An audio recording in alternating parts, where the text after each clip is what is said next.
राधे राधे दोस्तों, भजनों की माला में आपका स्वागत है। मैं आज आपको स्वर्ण गौरी व्रत कथा सुनाने जा रही हूँ।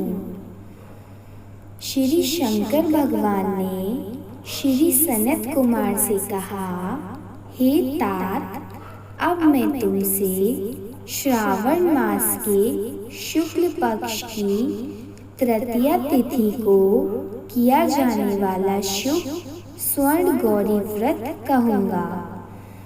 उस दिन साधक को प्रातः काल उठकर स्नानादि करके संकल्प करना चाहिए। 16 उपचार से भगवान सदाशिव और पार्वती जी का अर्चन करके यह प्रार्थना करनी चाहिए, हे देवादिदेव, हे जगतपते, हे सुरोत्तम, मेरी पूजा आप स्वीकार करें। महादेवी भवानी के व्रत की पूर्ति के 16 वायन दंपतियों को देनी चाहिए और कहना चाहिए कि मैं भवानी के प्रियर्थ तथा व्रत पूर्ति के निमित्त उत्तम ब्राह्मणों को वायन देता हूँ। चावलों के आटे से बनाए गए 16 पकवान बांस की 16 टोकरियों में रखकर वस्त्रों से युक्त करके संपन्निक 16 ब्राह्मणों को बुलाकर इस प्रकार निवेदन करना चाहिए, मैं व्रत की संपूर्णता और फल प्राप्त करने के लिए यह वायन देता हूँ।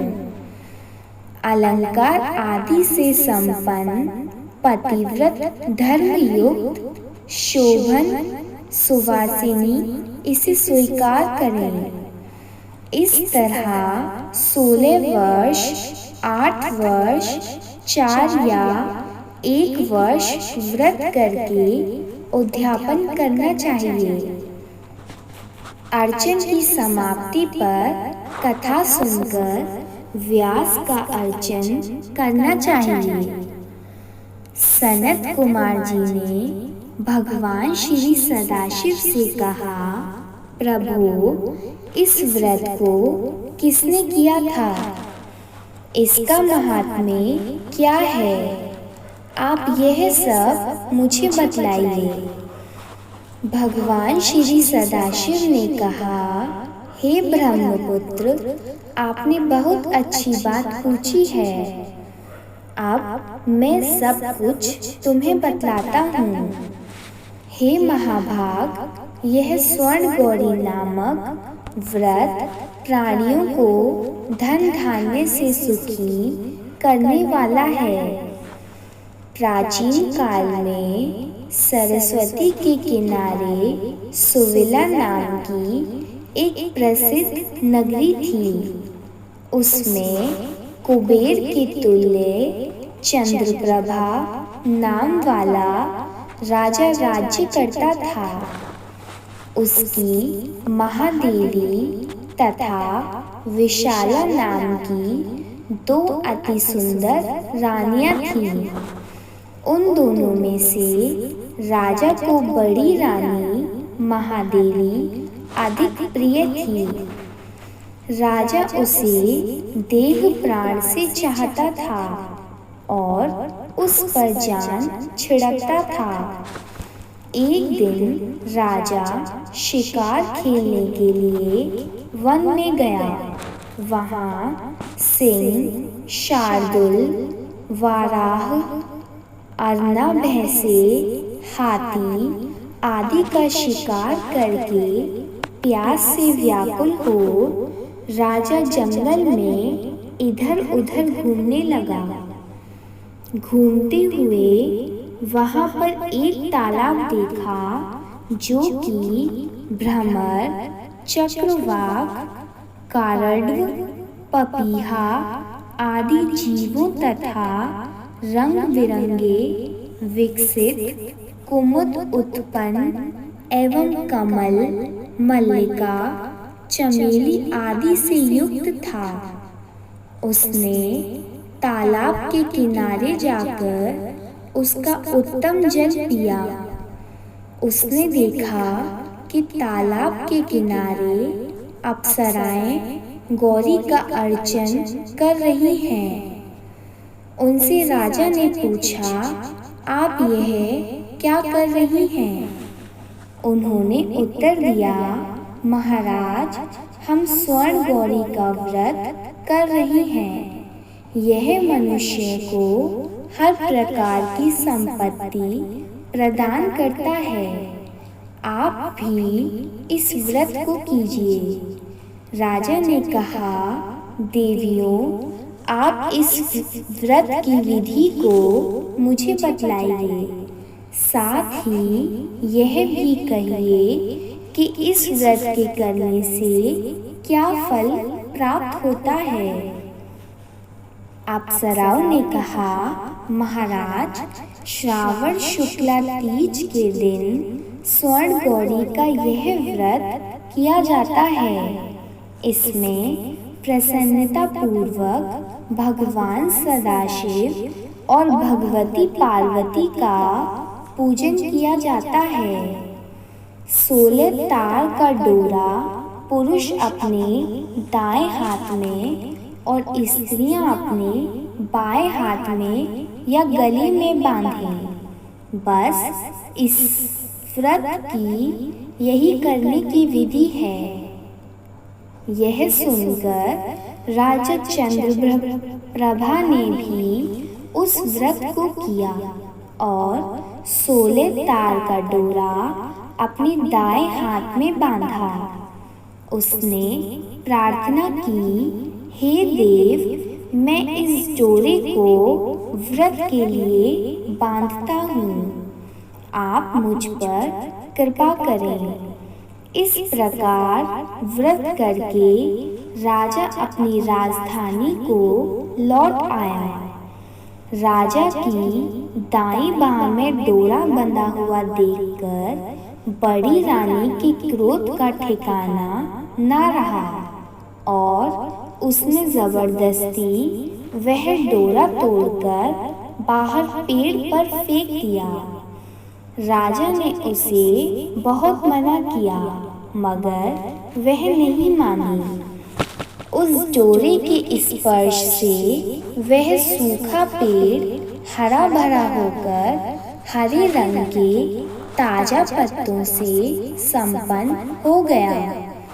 छोटी रानी ने यह सारा हाल देखा। उसने वह टूटा डोरा पेड़ से उतारकर अपनी बाईं भुजा में बांध लिया। बस उस डोरे के प्रभाव से छोटी रानी राजा को सर्वाधिक प्रिय हो गई। इधर बड़ी रानी व्रत का अपमान करने से राजा द्वारा परित्यक्त तथा दुखी होकर वन में चली गई। वन में जाकर उसने महादेवी का ध्यान किया। मुनियों की यहाँ ठहरी। मुनियों ने उसे देखकर कहा, अरे पिशाचिनी, चली जा। वह दुखी होकर घोर जंगल में एक स्थान पर बैठ गई। उसको दुखी देखकर देवी ने दया करके उसे दर्शन दिए। रानी ने देवी को दंडवत प्रणाम किया और इस प्रकार उसकी स्तुति की, हे देवी, आपकी जय हो, आपको नमस्कार है। हे भक्त वरप्रद, आपको जय हो। हे शंकर वामंगे, आपकी जय हो। हे मंगले मंगल रूपे, आपकी जय हो। इस प्रकार बड़ी रानी ने देवी से वर प्राप्त करके गौरी अर्चन तथा व्रत किया।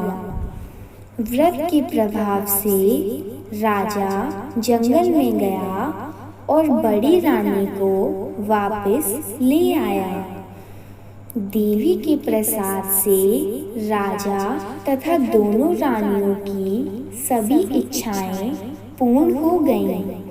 दोनों रानियों सहित राजा संपूर्ण राज्य का उपभोग कर समृद्धिशाली हो गया। अंत में दोनों पत्नियों सहित राजा शिवलोक को चला गया। शिवजी ने कहा, हे तात, जो शोभना पार्वती का व्रत करता है वह मेरा तथा पार्वती का अत्यंत ही प्रिय हो जाता है। इस लोक में उसको अधिक लक्ष्मी की प्राप्ति होती है और वह अपने शत्रुओं पर विजय प्राप्त करके अंत में शिव के निर्मल लोक को प्राप्त कर लेता है। हे महामुनि, तुम अब सावधान होकर इस व्रत की उद्यापन विधि सुनो। शुभ तिथि, शुभवार, चंद्रबल, ताराबल हो जाने पर मंडप में अष्टदल कमल के ऊपर धान्य, उसके ऊपर घट रखना चाहिए। उस घट के ऊपर 16 पल का बना तांबे का पूर्ण पात्र रखना चाहिए। उस पूर्ण पात्र में तिल भरकर उस पर पार्वती तथा भगवान सदाशिव की प्रतिमाएं रखनी चाहिए। 2 श्वेत कपड़े और श्वेत यज्ञोपवीत रखने चाहिए। यथा विधि वेद मंत्रों से पूजन करके रात में जागना चाहिए। अगले दिन प्रातःकाल फिर पूजन करके हवन करना चाहिए।